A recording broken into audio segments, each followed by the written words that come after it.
यल्लब्ध्वा पुमान् सिद्धो भवति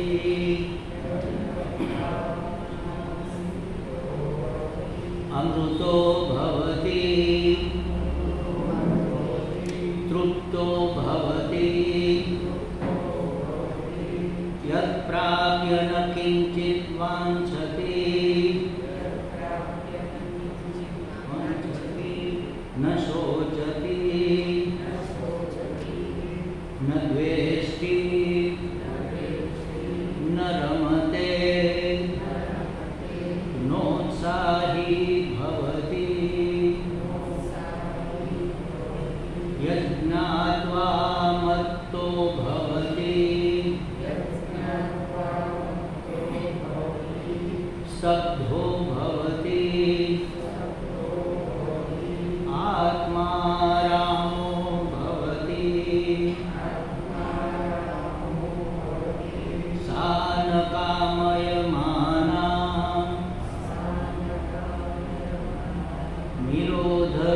निरोधरूपत्वात्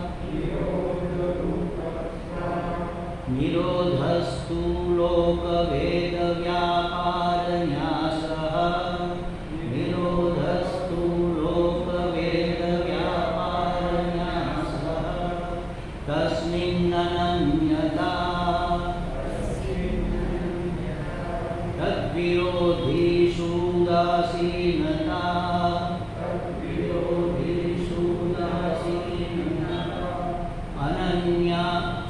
अन्याश्रयाणां त्यागो नन्यता अन्याश्रयाणां त्यागो नन्यता लोके वेदेषु तदनुकूलाचरणं तद्विरोधीषु उदासीनता। आ 11 सूत्रों આપણે આની પહેલા થયા છે। જો એક વસ્તુ પહેલા થોડી સ્પષ્ટતા એ કરી દઉં, ગીતાજીમાં ભગવાને જ્યારે પોતાની વિભૂતિઓનું વર્ણન કર્યું ને કે પીપળામાં વૃક્ષોમાં પીપળો હું છું, હિમાલય પર્વતોમાં હિમાલય હું છું, ત્યારે એણે કીધું કે દેવર્ષિ નામ નારદોસ્મિ, દેવર્ષિઓમાં હું નારદ છું। એટલે ભગવાનની વિભૂતિ છે નારદજી, દેવ પણ છે ઋષિ પણ છે। દેવ છે એટલે કે દિવ્ય છે, એનું શરીર સ્થૂળ પંચમહાભૂતમાંથી બનેલું નથી, એ બ્રહ્માજીના માનસ પુત્ર છે એટલે દેવ છે। અને ઋષિ તો છે જે ઋત જ્ઞાન ધરાવે। ઋત એટલે એવું સત્ય, વ્યવહારિક સત્ય સત્ય છે અને પારમાર્થિક સત્ય એને ઋત કહેવાય। એ ઋત જ્ઞાન જે ધરાવે એ ઋષિ। દેવ છે ઋષિ છે, સ્થૂળ શરીર નથી, ભગવાનની વિભૂતિ છે અને એણે ભક્તિના એ પરમાચાર્ય, એનાથી મોટો કોઈ ભક્તિનો આચાર્ય નથી, સમજો, ભક્તિના પરમાચાર્ય છે। ભક્તિ પરમાત્માની મહારાણી છે, પટરાણી છે, મહારાણી અને પટરાણી મહારાણી છે। પટરાણીને તો શું કે પેલી મહેલની ને બધી વ્યવસ્થા સંભાળવાની ને બધું કરવાનું હોય, મહારાણીને તો કશું જ કરવાનું ન હોય, એ ભગવાનની ભક્તિ સિવાય। આવા નારદજી જ્યારે એ ભક્તિ વિશે સૂત્રો લખતા હોય, આટલું શુદ્ધ અંતઃકરણ હોય, સાક્ષાત ભગવાનની, એ સૂત્રો કેટલા મંગળકારી હશે તમે વિચાર કરો। એક એક સૂત્ર અત્યંત મંગળકારી, મંત્ર જેવું કામ કરે।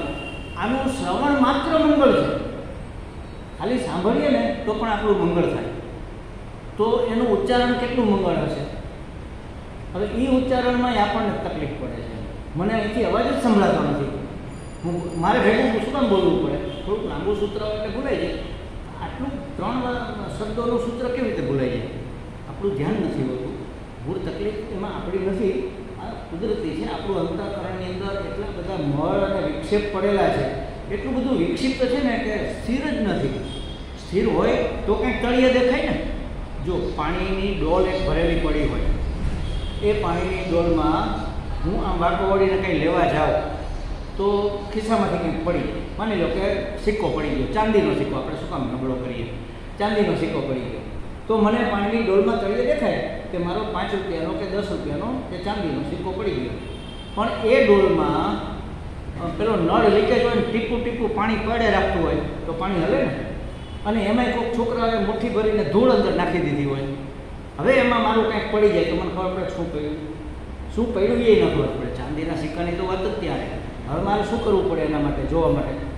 ડોળ હોય તો હું ગમે એ રસ્તો કરું, પણ માનો મોટું બેરલ હોય તો એનું શું કરવું? એ મારાથી ઊંધું ન થાય, નહીં કદી ઉલેચાઈ જાય, ને એ બધું પ્રોબ્લેમ થાય. હાથ નાખીને હું આમ ખબર હતું કે હાથમાં આવે, ફટકડી નાખીએ એટલે કચરો બધો નીચે બેસી જાય, પાણી ચોખ્ખું થઈ જાય, એટલે તળિયે જ આપણને થોડુંક દેખાય કંઈક છે. પણ હજી પેલું ટીપું ટીપું પડે છે એટલે હલે છે, એટલે સિક્કો છે ને આમ લાંબો થઈ જાય. એનો પેલો હોય ને પ્રતિબિંબ એ આમ લાંબુ ટૂંકું થયા રાખે, હલે છે, એટલે ઓળખાય નહીં. સિક્કો છે પણ કેટલાનો છે એ ઓળખાતો નથી.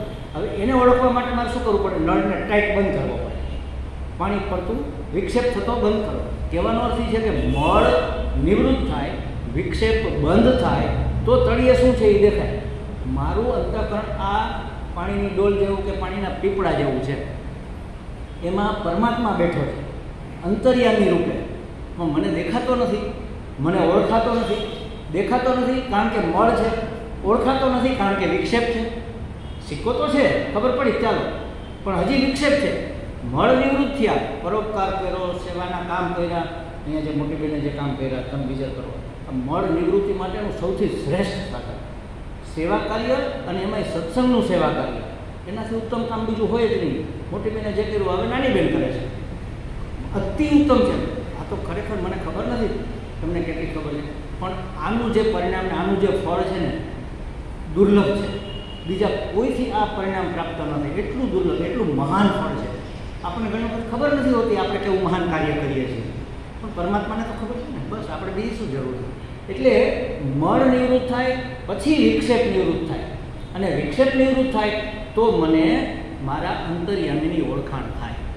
ત્યાં સુધી ઓળખાણ થાય નહીં. એટલે આવા નારદજી, આવા ભક્તિ સૂત્રો, આટલું મંગલકારી કાર્ય આપણને નથી લાગતું. તો સ્વામીજી તમે કીધું એટલે હશે, આ વાત સાચી હશે, પણ બસ જ્યાં પણ આવે ને ત્યાં તકલીફ શરૂ થઈ જાય. આટલું બધું શ્રવણ કરીએ, આપણને સમજાતું કેમ નથી? સમજાય છે સ્વામી, બધું જ સમજાય છે.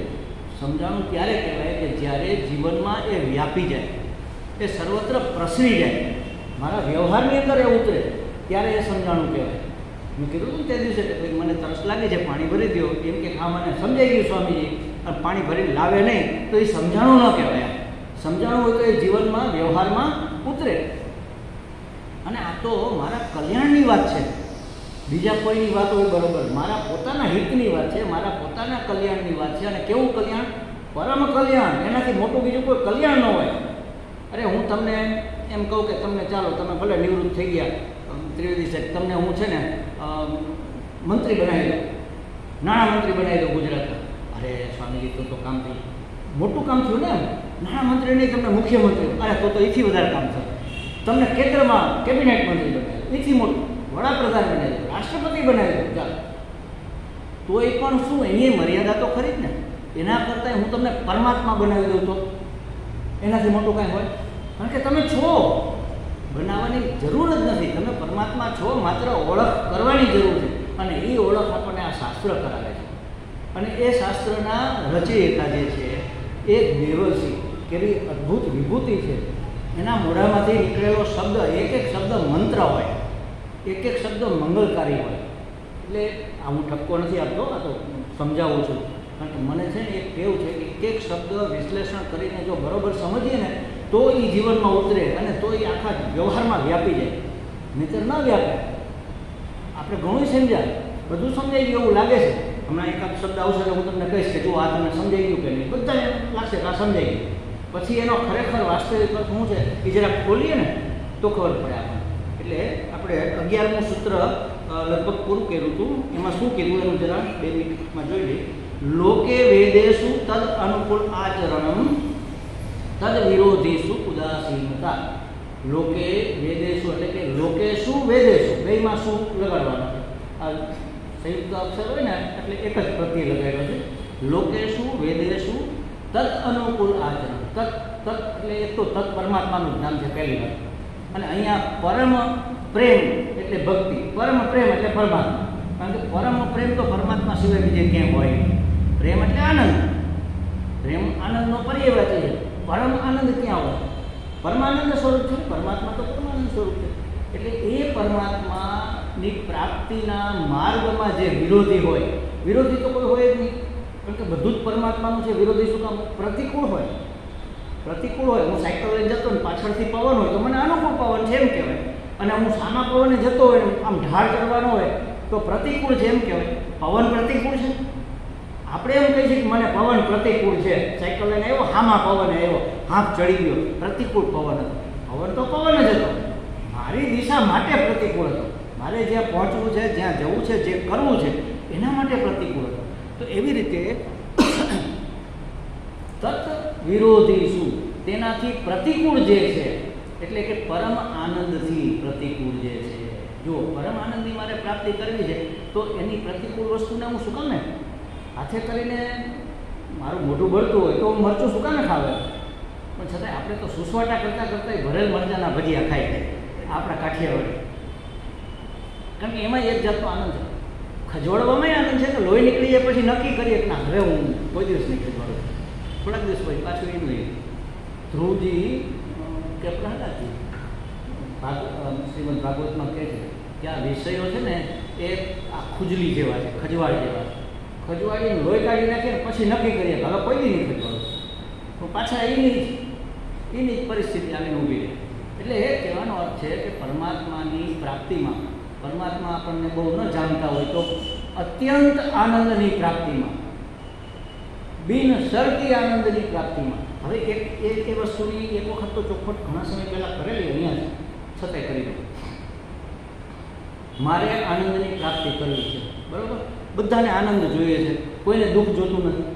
જોકે આનંદનું વિરોધી દુઃખ નથી, સુખનું વિરોધી છે, પણ આપણે આનંદને સુખ માનો તો અનઆનંદ ગણો. અનાનંદ જેવો શબ્દ નથી. તો આનંદનું વિરોધી કોઈને જોતું નથી. આપણે બધાને આનંદ જોઈએ છે, પણ ક્યારેય આપણે વિચાર કર્યો કે મારે કેવો આનંદ જોઈએ છે?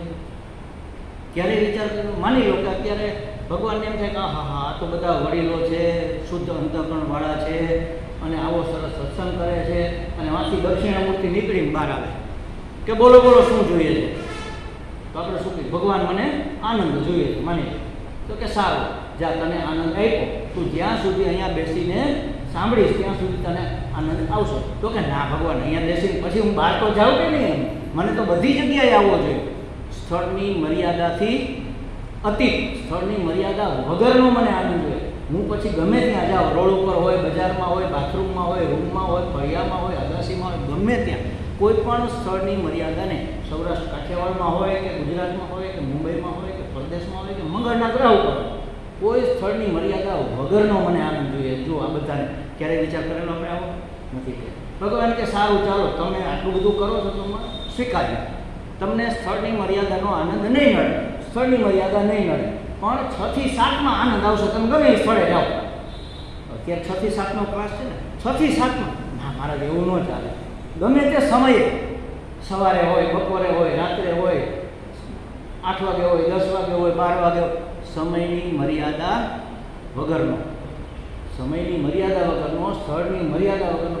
સારું ચાલો સમય અને સ્થળની મર્યાદા નહીં, પણ તમે રસગુલ્લા ખાશો ને ત્યારે આવશે, ગમે એ સ્થળે આવશે, ગમે એ જગ્યાએ. ના મહારાજ, વસ્તુની મર્યાદા પણ નહીં. જોઈએ છે આપણે વસ્તુની મર્યાદા? દરેક વસ્તુમાંથી મને આનંદ આવવો જોઈએ. કોઈ એક પણ એવી વસ્તુ, એવો પદનો અર્થ, એવો પદાર્થ ન હોવો જોઈએ કે જેમાંથી મને આનંદ ન આવે. જો આ શબ્દ આવ્યો પદાર્થ, આપણે શું સમજીએ પદાર્થ એટલે? પદાર્થ એટલે વસ્તુ ને, આ પદાર્થ છે, બરાબર? આ પદાર્થ નથી. રૂમાલ પદ, પદ એટલે શબ્દ, રૂમાલ પદનો આ અર્થ છે.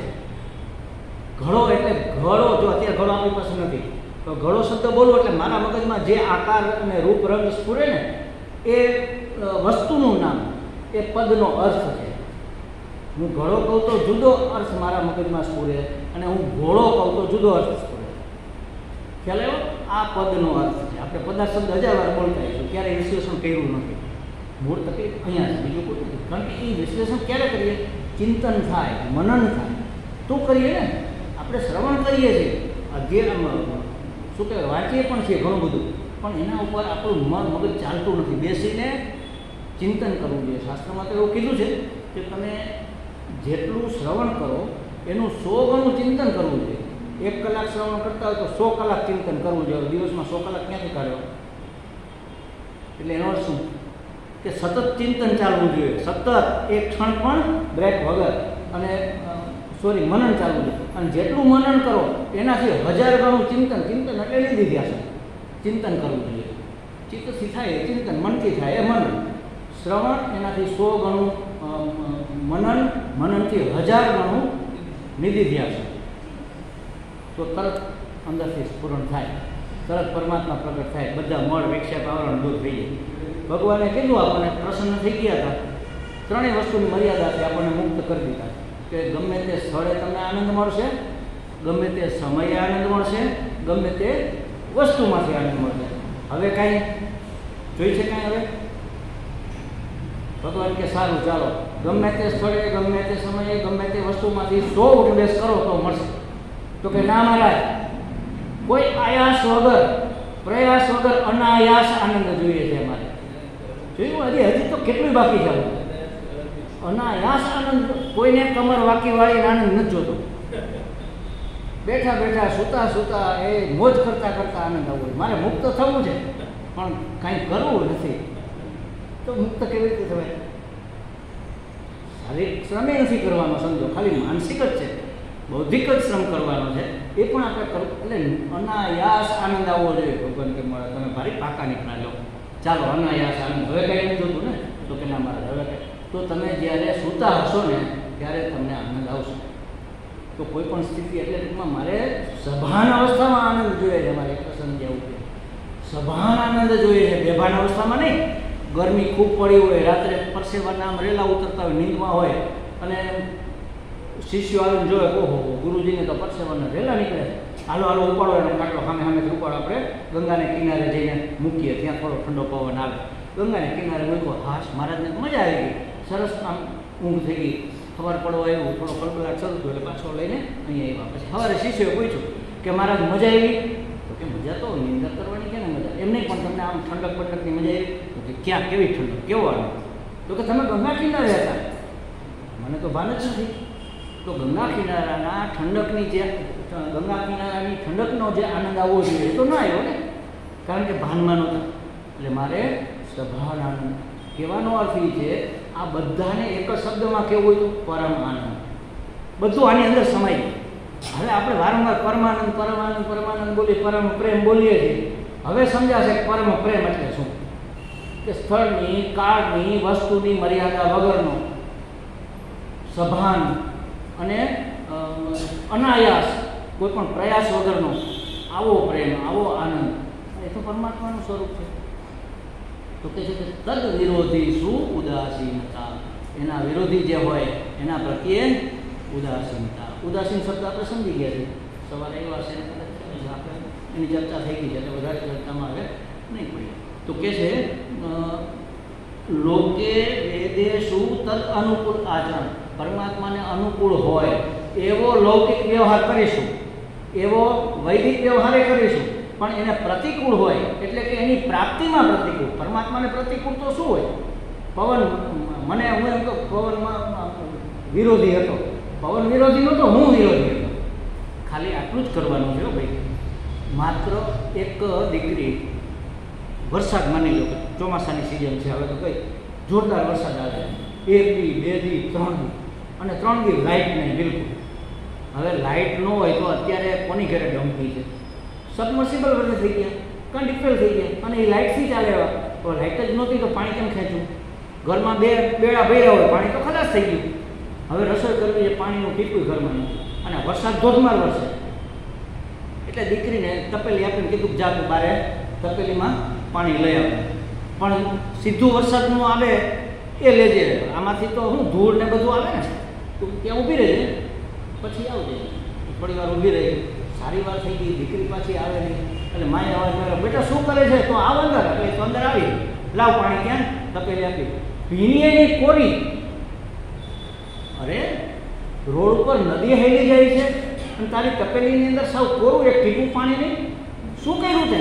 કાંઈ નહીં મમ્મી, ત્યાં કીધું તું કે ઊભી રહે. હું તો ઊભી રહી. કેમ રાખી હતી? ઊંધી. તપેલી ઊંધી રાખે તો અંદર પાણી આવે? માત્ર શું કરવાની જરૂર હતી? સૌળું, જમણું, અભિમુખ કરવાની જરૂર હતી. બસ આપણી વૃત્તિ પરમાત્માને અભિમુખ થઈ જાય તો કોઈ વસ્તુ વિરોધી નથી.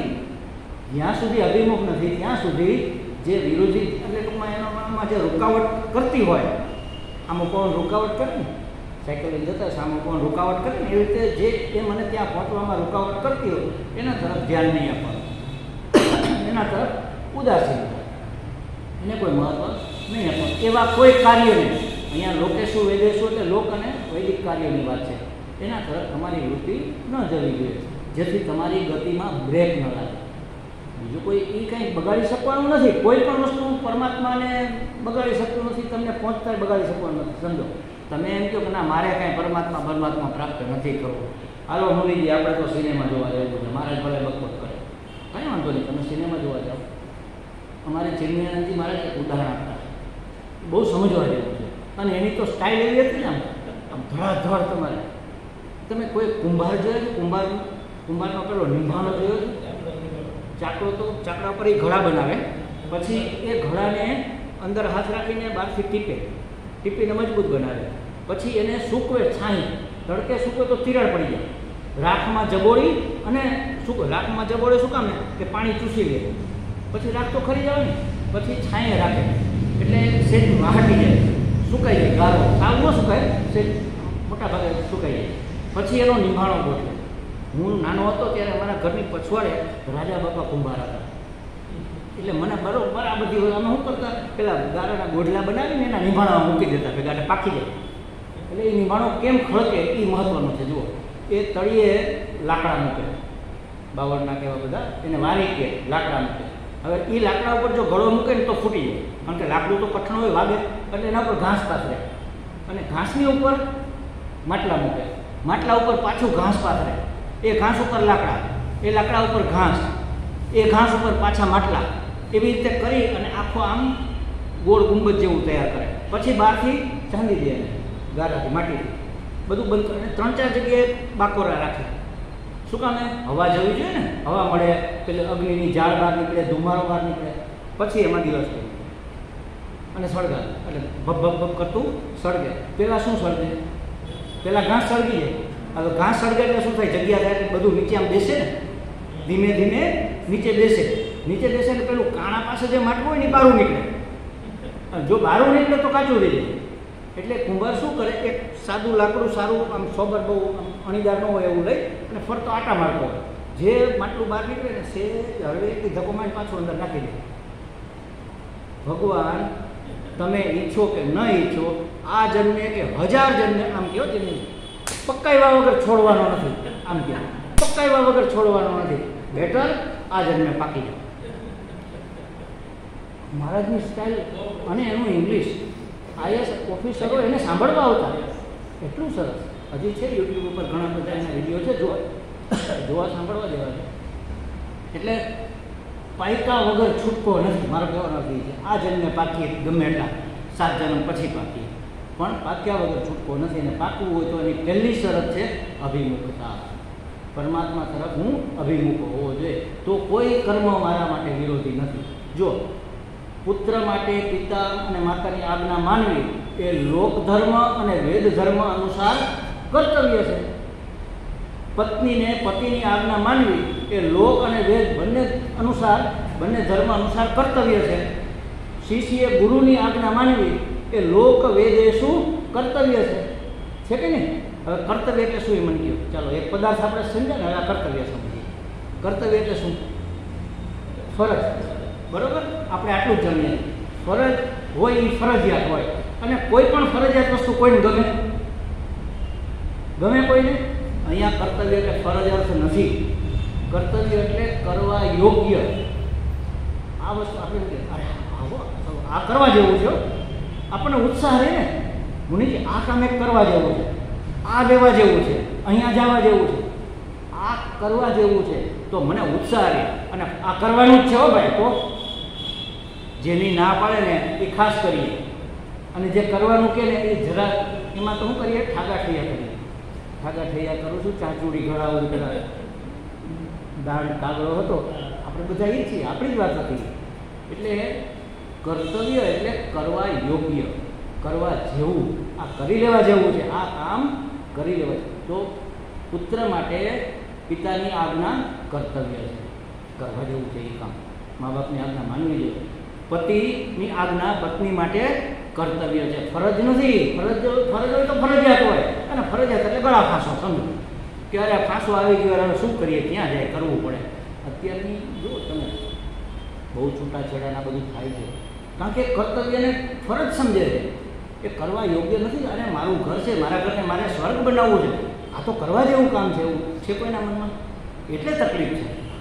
આ કર્તવ્ય છે, પણ એ કર્તવ્ય પણ જો મને પરમાત્મા પ્રાપ્તિના માર્ગમાં અવરોધરૂપ હોય તો છોડવું જોઈએ. એક વખત મીરાબાઈ, એને તો બહુ તકલીફ હતી સાસરિયામાં, તમને ખબર છે, બધા મીરાબાઈની વાત સાંભળેલી છે. એટલે એણે તુલસીદાસજીને પત્ર લખ્યો, બનેલી ઘટના, કે મારા સાસરિયા આ રીતે મારો વિરોધ કરે છે, મારે શું કરવું, માર્ગદર્શન માંગ્યું કે મારા આ ભક્તિમાં ખૂબ એ લોકોનો વિરોધ છે, અને મને ખૂબ આ રીતે મને હેરાન થવું પડે છે. એણે એમ નથી લખ્યું મને હેરાન કરે છે, એને હિસાબે મારે ખૂબ હેરાન થવું પડે છે, અને મારી ભક્તિમાં વિક્ષેપ પડે છે, તો મારે શું કરવું? ત્યારે તુલસીદાસજીએ કીધું કે એને સમજાવવા, એને મનાવવા, અને માને સમજે એવું ન લાગતું હોય તો છોડવા, એને છોડી દેવા. જો એનું સરસ એક પદ છે, એના ઉપરથી આપણું એક પ્રભાતીય પણ બનેલું છે. જાકે પ્રિય ન રામ વૈદેહી, વૈદેહી એટલે જાનકી, સીતા. જાકે પ્રિય ન રામ વૈદેહી, જેને રામ જાનકી પ્રિય નથી, એને તજીએ તાહી કોટી વૈરી સમ, કરોડો વેરીની જેમ તમે એને છોડી દો. તજીએ તાહી કોટી વૈરી સમ જદપી પરમ સ્નેહી, ભલે ને પરમ સ્નેહી હોય, નજીકમાં નજીકનો સગો હોય, હાથ ખોટનો દીકરો કેમ નથી, હગી માં હગો બાપ કેમ નથી, ગમે એવો સ્નેહી હોય તો પણ એને છોડી દેવું જોઈએ. ઉદાહરણ આપે છે, તજે પિતા પ્રહલાદ, પ્રહલાદે પિતાનો ત્યાગ કર્યો, એની આજ્ઞા માની નહોતી. એણે કીધું કે હું જ ભગવાન છું, વિષ્ણુનું નામ શું કામ લે, તું મારું નામ લે, કીધું તું. પ્રહલાદે નહોતી માની, કેટલો ત્રાસ આપ્યો, તોય નહીં. તજે પિતા પ્રહલાદ વિભીષણ બંધુ, વિભીષણે પોતાના ભાઈને છોડી દીધો, રાવણને. ભરત મહાતારી, ભરતે એની માતાને ત્યાગ કરી દીધો, એની પાસે પછી ભરત ગયો જ નથી. રામ એવા ત્યાર પછી એને એ મળ્યો, ત્યાં સુધી તો 14 વર્ષ સુધી એની માના મહેલમાં નથી ગયું. તજી ભરત મહાતારી. બલિ ગુરુ તજે, બલિરાજાએ ગુરુની આજ્ઞા ન માની, ગુરુનો ત્યાગ કરી દીધો. એને ખબર છે કે આ પરમાત્મા છે, ઓળખી ગયા, અને એ તને લૂંટી લેશે, તું એને વચન આપ્યું, પણ એને હવે તું કંઈ દાન ન આપતો, પ્રતિજ્ઞા ન કરતો, તોય કરી અને આપ્યું. અને જુઓ કેવા ભાઈના આ બધા વ્રજ કંત વ્રજ વનિતા, વ્રજની નારીઓએ પોતાના પતિનો ત્યાગ કર્યો, એને છોડીને જંગલમાં ગઈ કૃષ્ણ ભગવાન સાથે રાસ રમવા માટે. એ બધા ભયે જગ મંગલકારી, છતાંય બધા મંગલકારી બની ગયા. એના ખાલી નામ લેવાથી આપણું મંગળ થઈ જાય. તો આવું જ એના ઉપરથી એક આપણું ગુજરાતી, મને લાગે છે આના ઉપરથી બન્યું હશે કદાચ. નારાયણ નામ જ લેતા, હે નારાયણનું નામ જ લેતા, એ વારે તેને તજીએ રે, નારાયણનું નામ જ લેતા. મનસા વાચા કર્મણે કરીને એ હરિવરને ભજીએ રે, નારાયણનું નામ જ લેતા. પછી મેં કે ભગીની સુતદારાને તજીએ, જેમ કંચુકી ત્યજે સાપ રે, જેમ સાપ કાચે ઉતારીને જતો રહે, એમ ભગીની બેન હોય, દારા પત્ની હોય, પુત્ર હોય, ભગીની દારા સુતને તજીએ. ક્યારે? નારાયણનું નામ જ લેતા વારે વારે એનો વિરોધ કરે અથવા તમને પ્રતિકૂળ બને, હા નસીબે સમસ્યા, તો એનો ત્યાગ કરવો જોઈએ એવું કહેવામાં આવ્યું. હવે આ બધું તો સમજાય, શાસ્ત્રમાં એવું કીધું કે ભાઈ તદ વિરોધી શું ઉદાસીનતા, એના વિરોધી માટે તો ઉદાસીન રહેવું, પણ પ્રતિકૂળ પ્રવર્તન તો કરવું જ ન જોઈએ. ઈશ્વરને પ્રતિકૂળ પ્રવર્તન, કારણ કે કોઈ પણને પ્રતિકૂળ પ્રવર્તન તમે કરો, વ્યવહાર પ્રવર્તન એટલે વ્યવહાર, પ્રતિકૂળ વ્યવહાર કરો તો એ પ્રેમનું કારણ બને કે દ્વેષનું બને? એ તો દ્વેષનું કારણ બને. તમારે પરમાત્માનો પ્રેમ પ્રાપ્ત કરવો હોય તો પ્રતિકૂળ વર્તન તો પહેલી વસ્તુ ચાલે નહીં. તમારું વર્તન પણ પ્રતિકૂળ ન હોવું જોઈએ, અને જેનું વર્તન એને પ્રતિકૂળ હોય એને તમારે ત્યજવા જોઈએ. આ એક વાત થઈ. શ્રુતિ સ્મૃતિ એના બધા ઉપદેશ, સાધુ સમાજે જે રસ્તાઓ ચીલાઓ બનાવ્યા છે એ ચીલો ચાતરા વગર આપણે એનું અનુસરણ કરવું જોઈએ. એમાંય 3 પ્રકારના તપ એ તો દરેકે કરવા જોઈએ. જુઓ, અને મને તો આ ત્રણેય ગીતાજીના શ્લોક છે 17મા અધ્યાયનો 14, 15 અને 16 બહુ જ ગમે છે. આપણે અત્યારે એની થોડી ચર્ચા પણ લઈએ. શું કામ લેવી છે ચર્ચા? નારદ ભક્તિ સૂત્ર ચાલે છે ને, ગીતાજીની ચર્ચા કરવાની શું જરૂર છે? એક જ છે, પણ નારદ ભક્તિ સૂત્ર એ આપણા જીવનમાં પ્રસરી જવું જોઈએ, વ્યાપી જવું જોઈએ. એટલે આ બધા ઉદાહરણો બધા અલગ અલગ શાસ્ત્રોમાંથી લઈને આને સમજવું પડે. સૂત્ર તો આટલું જ છે, તદ વિરોધી સુદાસીનતા, બસ. પણ જે વિરોધી નથી, જે સહાયક છે એ કરવા. લોકેશું વેદેશું, લોક અને વૈદિક કર્તવ્યો કરવા, એનાથી વિરોધી હોય એનો ત્યાગ કરવો. તો આ 3 પ્રકારના તપ કર્મ છે એ કરવા યોગ્ય છે. માનસિક તપ, વાચિક તપ અને કાયિક તપ. કાયાનું તપ, વાણીનું તપ અને મનનું તપ. કેને ગણવા? આ તપ કોને ગણાય? તો કે છે, જુઓ, એમાં 17મા અધ્યાયનો 14મો શ્લોક છે. દેવ દ્વિજ ગુરુ પ્રાજ્ઞ પૂજનમ શૌચ માર્જવમ બ્રહ્મચર્ય મહિંસા ચ શરીરમ તપ ઉચ્યતે. દેવ, દ્વિજ અને ગુરુ અને પ્રાજ્ઞ. એક તો દેવતા, બીજા દ્વિજ એટલે બ્રાહ્મણ, જે બ્રહ્મચર્યા કરતા હોય, બ્રહ્મની અંદર જેનું આચરણ હોય એ બ્રાહ્મણ. એટલે કે દેવ, દ્વિજ, ગુરુ અને પ્રાજ્ઞ એટલે જ્ઞાની પુરુષ. આ ચારેય જન કેવા છે? પૂજનમ, એ ચારેયનું પૂજન થવું જોઈએ. એ તપ છે. કયું તપ છે? શરીર તપ છે. શૌચમ માર્જનમ. શૌચ એટલે પવિત્રતા, તનની મનની પવિત્રતા, નાહવું ધોવું વગેરે, દાંતણ કરવું એ બધું. અને માર્જન કરવું એટલે સફાઈ કરવી, આજુબાજુની બધી સ્થળની સફાઈ. એ બધું શરીરનું તપ છે. કારણ કે આ ઘરની સફાઈ કરવામાં કષ્ટ તો શરીરને જ પડવાનું ને, એ શરીરનું તપ છે. બ્રહ્મચર્યમ અહિંસા છે. બ્રહ્મચર્યનું પાલન એ શરીર તપ છે. અહિંસાનું પાલન એ શરીરનું તપ છે. અને એક જ અહિંસાનું ખાલી પાલન કરો. અહિંસા પરમો ધર્મ. બધા જ ધર્મ એની અંદર સમાઈ જાય. પરમ એટલે આપણે સમજી ગયા પરમનો અર્થ. તો પરમ એટલે બધું એની અંદર સમાઈ જાય. એવો ધર્મ કે બધા જ ધર્મો એની અંદર સમાઈ જાય, એનું નામ છે અહિંસા. એટલે આપણને તો એ ખબર નથી કે આપણા આ કાર્યથી કેટલી હિંસા થાય છે. આટલા બધા આપણે જળ બુદ્ધિ છીએ ખરેખર. આપણે તમે તો નથી, તમે બધા તો વડીલો છો અને ખૂબ સુગંધતા કરો. આ જનરલ વાત કરું. સવારમાં કે બપોરના ઉનાળો હોય ને, એટલે ખાસ કરીને ઉનાળામાં બાથરૂમમાં ઠંડક હોય, એટલે ગેંડીમાં કીડીઓ ને એવું બધું હોય. આપણે તો ઉઠીને ફૂર કરતો નળ ખોલીએ, હજારો કીડીઓને સુનામી આવી જાય બિચારી. એને તો એનું તો જીવન ગયું ને. હવે કીડીનો જીવ, અને તમે સ્કૂટર લઈને જતા હો ને ગાય ભટકાય અને ગાય મરી જાય તો કેટલો અફસોસ થાય. ઘરે રહે મારા હાથે ગાય મરી ગઈ. કેટલું તો દાન કરીએ, કેટલા તો પ્રાયશ્ચિત કરીએ. તો એ ગાય માતા છે એનો જીવ અને આ કીડીનો જીવમાં ફરક છે? કાંઈ ફરક છે? છતાં કીડી હજારો મરી જાય તો આપણને કશું જ થાય છે. મારા બાથરૂમમાં ખૂબ મકોડા હોય છે. સવારે મારે થોડીક કસરત કરવી પડે. હું આમ કરીને આમ સાઈડમાં કાઢું કે ભાઈ તું ખસી જાય, આ પાણી આવશે, સુનામી આવી જશે. મકોડો પાણીથી મળે નહીં, જોકે પણ પેલા ખાણામાં અંદર જતો રહે ને તો મુશ્કેલી. મારા રૂમમાં એક પ્રોબ્લેમ છે ત્યાં ફ્લેટમાં શું થાય, બીજા એનો લાભ આપણને મળે ને.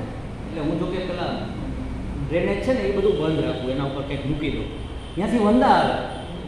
હવે એને મરાય તો નહીં આપણે, હવે એને કેમ કાઢવા? હવે ન કાઢો તો એ પાછો રોગચાળો ફેલાવે. હવે મુશ્કેલીનો પાર નહીં, એવી તકલીફ થાય. પછી હું એને પ્રાય, ભાઈ મહેરબાની કરીને તું જા, હવે તું મને શું કામ દુઃખી કરે છે? મારે તને મારવો નથી, તને હેરાન કરવો નથી. હું આમ ખસે નહીં ન કરું, અને પછી ધીમે ધીમે ઓછા થઈ જાય. ને એવું લાગે ને પછી અહીંયા આવું ને એટલે અત્યારે બધું રસોડું સાફ કરી અને પછી દવા છાંટી, એટલે એ દવાની ગંધથી પાછા આવે નહીં. અને અઠવાડિયું પછી અહીંયા કંઈક ખાવાનું ન મળે એટલે ન આવે. એટલે વળી પાછું 2-4 મહિના હાલે. વળી 2-4 મહિને એકાદ વખત અઠવાડિયું રસોડું બંધ રાખવું પડે તો રાખી દેવાનું. એટલે થઈ જાય. હવે શું બીજો ઉપાય શું કરવાનો? કારણ કે અહિંસા એ સૌથી ઉત્તમમાં ઉત્તમ ધર્મ છે. સમજો તો અહિંસા, અમારા સ્વામીજી કહ્યું કે અહિંસા, અને એની અહિંસા તો અદ્ભુત છે. શારીરિક અહિંસા તો ખરી જ, વાણીની પણ મજાકમાં પણ કોઈને દુઃખ લાગે એવો શબ્દ એના મોઢામાંથી હજી નીકળતા મેં નથી સાંભળ્યો. આજે 20 વર્ષ થયા હું એમના સાનિધ્યમાંથી. મજાકમાં પણ કોઈના વિશે ઘસાતો શબ્દ કે મજાક પૂરતો પણ અણગમતો શબ્દ ત્યારે. એક ઘટના કહું, અમે પૌરબેન બધા સ્વામીજીના જન્મદિવસમાં ગયેલા. એ વખતે પૌરબેન બરાબર ત્યાંથી કંઈક મનન આશ્રમમાંથી પાછા આવેલા અને જરા થોડા અસ્વસ્થ હતા. એટલે સ્વામીજી તો કરુણાના સાગર છે, એને જોઈને થોડા રડવા અમે ત્યારે ભુવનેશ્વરીમાં હયા હતા. એટલે એને કીધું, સ્વામીજી આ છોકરી તો ગાંડી છે. ગાંડી છે એટલે ગાંડીના અર્થમાં ગાંડી નહોતું કીધું, લાડમાં કીધું ને. તો સ્વામી કહે ચૂપ, એમ નહીં કહેવાનું, તમે વિચાર કરો, લાડમાં પણ ગાંડી નહીં કહેવાનું. કેટલી હદે અહિંસા. એક મારા પ્રત્યેક પહેલી વખત હું જ્યારે આશ્રમને ગયો, આ સાંભળવા જેવી સમજવા જેવી વાત છે એટલે કહું છું. આ કાંઈ આપણે કોર્સથી બહાર નથી જતા. હું કહ્યું એટલે મને કીધું કે ભાઈ સ્વામીજીની કુટિયામાં છે, તમે ત્યાં જાઓ, હું ફોન કરી દઉં છું, સ્વામીજી નીકળશે, તમે ખખડાવશો નહીં. એનું કંઈક અભિયાન ચાલતું હોય એટલે ત્યાંથી ફોન કરી દીધો, ટ્રાન્સપોર્ટથી આવ્યા છે, મોકલું સ્વામીજી? તો કે હા મોકલો. એટલે હું તો જઈને કુટિયાની બહાર થોડી વાર ઊભો રહ્યો. પછી આ બનેલી સત્ય ઘટના, મને તો આ ચમત્કાર કહેવાય. ત્યારે બાજુનો જે અત્યારે મિટિંગ હોલ છે ને, મિટિંગ રૂમ, એમાં મંદિર હતું અને એક બેન મંદિરમાં પૂજા કરતા હતા. શિવલિંગ ઉપર ત્યારે સાપ નહોતો, સાપની પેલી આવે ને મુદ્રા એ નહોતી. એટલે એને શું કર્યું, બહુ સરસ કામ કર્યું. એને ભસ્મથી આમ કરીને આમ સાપ બનાવ્યો અને પછી મૂકીને એની પૂજા કરતા હતા. તો સ્વામીજી તો હજી નીકળ્યા નહોતા. મને થયું લાવ જરા હું ચક્કર મારું, આજુબાજુ શું છે જો. પહેલી વખત આશ્રમ નહીં ગયો એટલે હું નીચે ઉતરો, સ્વામી પેલો હિંચકો જ્યાં અભિષેક કર્યો હતો એ લોનમાં હું આટા મારતો હતો. સ્વામીજીની કુટિયાની બાજુમાંથી સાપ નીકળ્યો અને એ સાપ ઉપર રીતસર 2 રાખના લીટા, ઓલા બેને જેમ લીટા કર્યા હતા અને ત્યાં વાળ હતી. ત્યાં વંડી છે ને ત્યાં વાળ હતી. એટલે મને થયું કે આ સાપ નીકળો એટલે જોવું પડશે આ ક્યાં જાય છે, નહીં તો ક્યાંક ઘૂસી જશે ને. તો અને ત્યારે શંકરાચાર્યજીની જે મૂર્તિ છે ને એ સ્થાપિત નહોતી, ત્યાં ઈંટુનો થપ્પો મારીને એના ઉપર મૂર્તિ મૂકી દીધી. સાપ એ શંકરાચાર્યજીની મૂર્તિની નીચે ઈંટુમાં ગયો અને સ્વામીજીએ દરવાજો ખોલ્યો. એટલે મેં તો સ્વામીજી સાપ છે, સ્વામીજીને સામે ન જોતો, હું આમ નજર અહીંયા રાખું નહીં તો ત્યાં ભાગી જાય માડાઓ. એટલે સ્વામીજી ક્યાં છે, સાપ છે? મેં કીધું હા સ્વામીજી આ ઈંટના ઢગલામાં ગયો. એટલે એને પેલા કોટલેસથી પેલા વોચમેનને બોલાવ્યો કે ભાઈ તું લાકડી લઈને આવજે. એટલે મને એમ થયું કે મારી નાખશો કે શું? ત્યારે મને મારવો તો ગમતો જ નહીં, આપણને તો પરિચય નહોતો સ્વામીજીનો બહુ. એટલે 1 કે 2 શિબિર કરેલી મેં, વ્યક્તિગત તો કંઈ બહુ ઓળખાણ હોય. એટલે પેલાને બોલાવ્યો હોય કે ભાઈ એક કામ કર, 2 ઈંટો મૂકીને પેલા મૂર્તિ અહીંયા મૂકી દે અને લાકડીથી એક ઈંટ આમ ખસે. લાકડી ઈંટ ખસેડવા માટે મંગાવી દીધી. પછી એ ખસેડતો તો એ દરમિયાન સ્વામીજીના અંદરમાંથી હાઈકારો કેવો નીકળ્યો, અહીંયા મોર ઘણા છે, બિચારાને મારી નાખશે. તમે વિચાર કરો, સાપની જેને દયા આવે, આપણને એમ થાય કોઈકને કરડી ખાશે તો સાપ માટે આપણને દ્વેષ હોય, દુશ્મનાવટ હોય, એને બદલે એના માટે ખરું કે બિચારાને મારી ખાશે. અહીંયા મોર ઘણા છે, મોર સાપને મારી નાખે. આટલી હૃદય અહિંસા આ અંદર હૃદયના તળિયામાંથી નીકળેલી. ભાવ પણ અહિંસક હોય, વિચાર પણ અહિંસક હોય, વાણી પણ અહિંસક હોય અને વર્તન તો હોય જ હોય.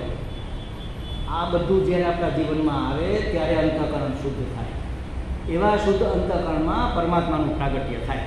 આપણે મને ગણે કે સ્વામી આટલું કરીએ છીએ હજી કેમ જીવનમાં કંઈ ઉતરતું નથી? કોઈ બેન ભાઈ હજી ઘણું બાકી છે, નથી ઉતરતું. જ્યારે પ્રસંગ આવે ત્યારે આપણે ચૂકી જાય છે, વિકસિત તો થઈ જાય છે. એનો અર્થ એવો કે આપણે હજી હોમવર્ક કરવાનું ઘણું બાકી, હજી લેસન કરવું પડે એમ. થોડું જરા બેસો, જરા મનન કરો, ક્યાં કચાશ છે જુઓ, ક્યાંક હિંસા થઈ જતી હોય, ક્યાંક ક્રૂરતા થઈ જતી હોય, ક્યાંક દ્વેષ થઈ જતો હોય, ક્યાંક અદેખાઈ ઈર્ષા થઈ જતી, કશું જ નથી થતું સ્વામીજી. તો એક વસ્તુ તો હું તમને ગેરંટીથી કહું, દંભ થતો જ હોય. કારણ કે મેં મારી મૂર્તિ, આદર્શ મૂર્તિ જુદી બનાવી છે. હું બીજા સામે એવી જ રજૂઆત કરું કે હું આવો છું એમ. હું જેવો છું એવો જો બહાર પડી જાઉં તો કોઈને મોઢું બતાવવા જેવા ના રહે ને. આ તો સારું છે, ઈશ્વરની કૃપા છે કે આપણા વિચારો કોઈ વાંચી નથી લેતા, નહીં તો તકલીફ થઈ ગઈ. અંતે કાંઈ નહીં તો છેલ્લે દમ તો આપણી અંદર હોય. આ બધું કામ, ક્રોધ, લોભ, મોહ, મદ, માત્સર્ય, આ 6 રીપુ કહેવાય. હું એમાં આ 7મું દમ જોડું. આ 7 રીપુ છે આપણા. એ બધાને એક શબ્દમાં કેવું હોય તો રાગદ્વેષ. એ રાગદ્વેષ નીકળે તો મળ જાય, મન સ્થિર થાય. એના માટે ઉપાસના છે, ભગવાનની ઉપાસના કરીએ તો મન સ્થિર થાય. તો જ્યારે મળ અને વિક્ષેપ જાય તો મને અંતર્યામીના દર્શન થાય. પણ ત્યાં સુધી આ બધી વસ્તુ પણ જે ભક્ત છે, આ ભક્ત આપણે કહીએ આ ભક્ત એટલે આવો પરમ પ્રેમનો ચાહક જે ભક્ત છે, એણે તો જે કરવાનું હતું એ બધું કરી લીધું. હવે એને કર્મથી કોઈ પ્રયોજન જ નથી. તો તમે એમ કેમ કહો છો કે લોક અને વેદના એવા કર્મો કરવા કે જે ભગવાનને પ્રતિકૂળ ન હોય, અનુકૂળ હોય એવા કર્મો? તો કર્મોની એને શું જરૂર છે ભાઈ? કોઈ પ્રયોજન જ વગર તો મૂર્ખ માણસ પણ કંઈ કરતો નથી. તો પ્રયોજન વગર કરવું હોય તો તમે આ જબરદસ્તી કરો છો. આવું ન કરવું જોઈએ. શું કામ કરવા જોઈએ એને કર્મ? તો એના પછીના સૂત્રમાં, એના પછીના 2 સૂત્ર આપણે સાથે લેવાના છે. જો 12મું અને 13મું સૂત્ર. ભવતુ નિશ્ચયાદાઢ્યાત્ નિશ્ચયદાઢ્યાત્ ઊર્ધ્વં શાસ્ત્ર રક્ષણમ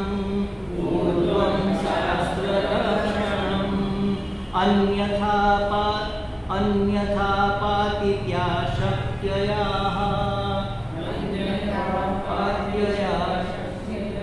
કોઈ વાત જો ભવતુ નિશ્ચય દાઢ્યાગ, નિશ્ચયની દ્રઢતા થઈ જાય પછી, ત્યાં સુધી ને ઉર્ધ્વમ એટલે પછી, પૂર્વમ એટલે પહેલાં, ઉર્ધ્વમ એટલે પછી, આ બધું થઈ જાય પછી શાસ્ત્ર રક્ષણમ, શાસ્ત્રના રક્ષણ માટે પણ તમારે કર્તવ્ય કર્મો કરવા જોઈએ. હવે કર્તવ્ય શબ્દનો અર્થ આપણને ખબર પડી, બરાબર? પછી આપણે કર્તવ્ય કર્મો કરવા જોઈએ. શેના માટે? શાસ્ત્રનું રક્ષણ થાય એના માટે. તમારી પાસે જે પુસ્તક છે ને સ્વામી શિવાનંદજી, એમાં એને સ્પષ્ટ લખ્યું છે કે શાસ્ત્ર છે એ ઈશ્વરની વાણી છે અને એનું તો રક્ષણ થવું જ જોઈએ. ઈશ્વરની વાણી છે, સાક્ષાત ઈશ્વરની વાણી છે. વેદ સાક્ષાત ઈશ્વરની વાણી છે. ગમે એવો વિદ્વાન અને ગમે એવો પરમનો પ્રેમી કે પ્રાપ્ત કરેલો સાક્ષાત્કારી પુરુષે પણ ઈશ્વરની વાણીનો તો આદર કરવો જોઈએ. એટલે એમાં જે આદેશ આપેલા છે એ પ્રમાણેના કર્તવ્ય કર્મો કરવા જ જોઈએ. અને ન કરીએ તો શું થાય મારે? અન્યથા પાતિત્ય શક્યયા, પતિત થવાની શક્યતા રહેલી છે. પતિત એટલે પતન થવાની શક્યતા રહેલી. પતન એટલે શું? પડવું.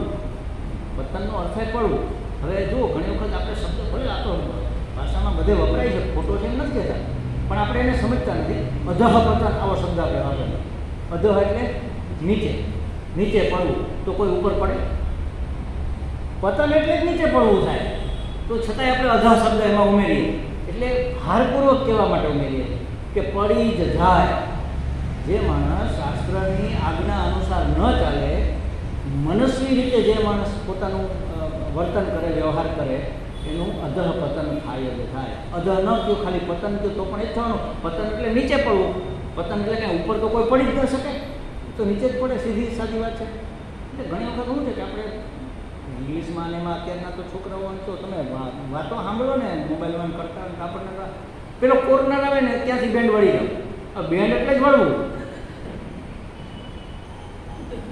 હવે તો કેટલાય શબ્દ આપણે બોલીએ. તમે જરા આંખની તકલીફ છે, તમે એક કામ કરો, ગુલાબ જળનું પાણી આંખમાં નાખો. ગુલ એટલે ફૂલ, આબ એટલે પાણી, જળ એટલે પાણી, એનું પાણી, ગુલાબ જળનું પાણી. તમે વિચાર કરો, 3 વખત પાણી આવ્યું, હવે એમાં કેટલી શુદ્ધતા હોય? પાણી જોઈને નકળવું પછી એમાં ફૂલનો રસ ક્યાંથી હોય? હા, ગુલાબ જળ નાખો એટલું બરાબર છે. ખરેખર તો ગુલાબ નાખો એમ કહીએ તો એ આવી ગયું, પણ ગુલાબ આપણે ફૂલને સમજીએ છીએ. એ ફૂલનું નામ છે એટલે જળ ઉમેરવું પડે.